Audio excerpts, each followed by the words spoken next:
고고 제주 찾기. 오늘은 한라산 남쪽에 자리한 마을 서귀포시 토평동으로 떠나봅니다. 이곳에서 어떤 이야기가 펼쳐질까요? 선생님, 오늘 이렇게 서귀포 숲길 한가운데서 시작을 하는데 이 플레음도 좋고, 혹시 오늘의 주제가 이 바로 자연과 하나 되는 그런 느낌의 주제인가요? 자연과 관련은 있죠. 네. 그런데 자연 그 자체는 아니고 주제에 관련된 사진을 가져왔으니까 여기서 한번 봅시다. 첫 뭔가 건물입니다, 선생님. 돌담에 기둥이 이렇게 있고, 근데 한자 너무 어려운데 제주는 읽은 것 같거든요. 제주도 있죠. 예. 국가기관 서귀포에 있었던 뭐 그런 예, 건가요? 국가기관도 맞고요. 진짜요? 일제강점기에 서울에 있던 대학교 경성대학 부속으로 세워진 생약연구소예요. 건물은 1940년에 지어진 것으로 추정되고 있어요. 근데 여기에 근무했던 분이 아주 유명한데 그분을 수식하는 그 단어들이 몇 가지가 있어요. 우선 제일 많이 알려진 것은 나비박사, 동물학자, 곤충학자, 그다음 제주학의 선구자. 특이한 것은 박물관계의 전설. 박물관의 전설? 누구시죠? 그분의 이름은 석주명 박사입니다. 오늘은 석주명 박사가 연구원으로 근무했던 경성대학 생약연구소, 그리고 석주명 선생의 활동 내용에 대해서 알아보도록 하겠습니다. 저만의 전설인 고영철 선생님 말고 또 다른 전설을 만날 생각에 기분이 조금 좋습니다, 선생님. 이 설레는 마음을 안고 출발합시다. 가시죠, 선생님. 갑시다. 제주에는 경성제대 생약연구소가 1941년에 설립됐습니다. 1920년 일본은 한반도에 우리의 임산물로 약물을 연구하는 생약연구소를 만들었죠. 지금의 서울대 약학대를 시작으로 마지막으로 세운 곳이 제주입니다. 먼저 생약연구소를 찾아가 볼까요? 선생님, 이곳이네요, 딱 봐도. 지금 보니까 제주대학교 아열대 농업생명과학연구소라고 적혀 있는데요. 여기가 그때 당시는 생약연구소였었죠. 이 부지가 전체 굉장히 넓어요. 이 넓은 부지가 모두 80년 전 생약연구소의 자리였다는군요. 대학의 연구소가 들어서며 새로 지은 건물과 함께 일제강점기에 지어졌던 옛 건물도 그대로 남아 있습니다. 선생님, 생약연구소에서는 뭘 연구했던 거죠?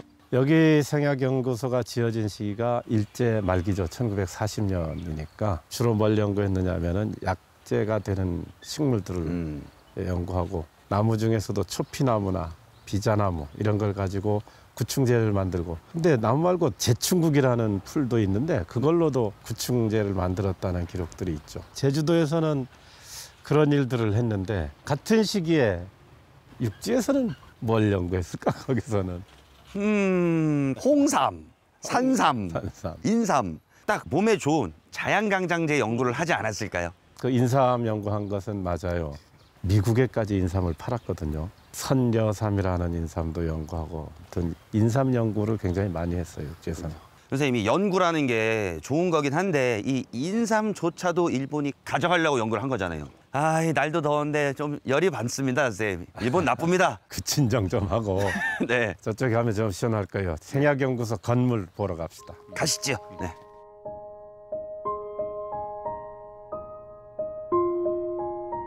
확실히 이 숲길로 접어드니까 여기가 좀 시원하네. 네. 근데 선생님, 저만 느낀 겁니까? 걷다 보니까 조금 어수선해요, 지금. 네. 생약연구소 건물이 작년에 등록 문화재로 지정됐거든요. 근대 건축물로서의 가치도 있고, 근데 더 중요한 것은 석주명 선생이 여기서 2년 동안 연구 활동을 했던 것이 더 가치가 있는 거죠. 여기가 기념관이 들어선다고 해요, 몇 년 안에. 그래서 우리가 지금 기념관 정비 사업의 현장에 와 있다는 거죠. 그러니까 역사가 복원되는 현장에 우리가 두 발로 서 있다. 그래요. 오늘 진짜 가치가 있는 날입니다, 오늘 선생님. 선생님, 이 건물이 생약연구소 그 건물인 거죠? 네, 맞아요. 숲속의 정원. 별장 느낌도 나요, 선생님. 그렇지. 네. 80년 전부터 함께했던 나무 숲 사이에 들어서 있는 이 건물이 생약연구소 건물입니다. 건물을 유지하기 위해서 보수 공사를 했지만 외관은 그대로입니다. 몇 남지 않은 근대 건축물의 모습을 볼 수 있는 귀한 곳이죠.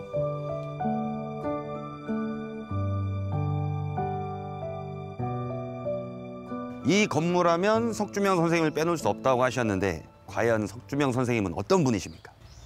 한번 보세요. 참 멋지게 생긴 분이에요. 오, 미남입니다. 미남이시네요. 이 석주명 선생의 고향, 태어난 곳은 평양이에요. 근데 그 아버지가 큰 식당을 운영했어. 돈을 꽤 벌었던 분이죠. 그런데 이분은 그 번 돈으로 독립운동 자금을 대기도 했던 분이에요. 석주명 선생은 청소년기에는 한때 음악에 심취되기도 했었는데 결국 나중에는 민족문제 그리고 학문 연구로 완전히 돌아섰거든요. 부모님의 영향이 컸던 것 같아요. 뒤늦게 공부에 빠진 그는 1926년 일본의 유명한 농업학교였던 가고시마 농림학교에 입학합니다. 당시 석주명은 유일한 조선인 입학생이었죠. 그곳에서 은사의 추천으로 나비를 연구하기 시작했습니다. 졸업 후에 교편을 잡으며 한국산 나비 연구에 집중했죠. 이런 석주명에 대한 소문이 멀리 영국 왕립학회까지 퍼지면서 이 학회의 후원으로 석주명은 조선 나비책을 출판합니다. 혹시 성환 씨도 곤충 채집 숙제 해본 적 있나요? 그럼요. 저희 여름방학 때 숙제로 있었어요. 열심히 했죠. 열심히 친구들이랑. 그 곤충 채집 숙제 창시자가 석주명 선생이에요. 방학 숙제로 곤충 채집을 만들었다고요? 네, 특히 나비를 채집하도록 했죠. 이분은 나비 연구에 매진했던 분이라 우리나라에서 채집하고 표본을 만들었던 나비가 75만 마리였다고 해요.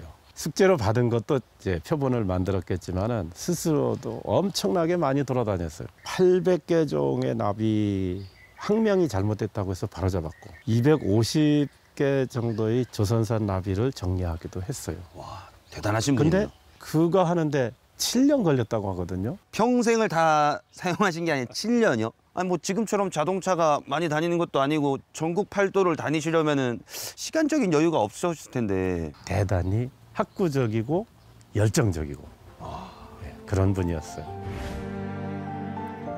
한국 나비를 총정리한 조선산 점유 총목록을 시작으로 나비 연구책을 발간하며 석주명은 세계적인 나비학자 반열에 오릅니다.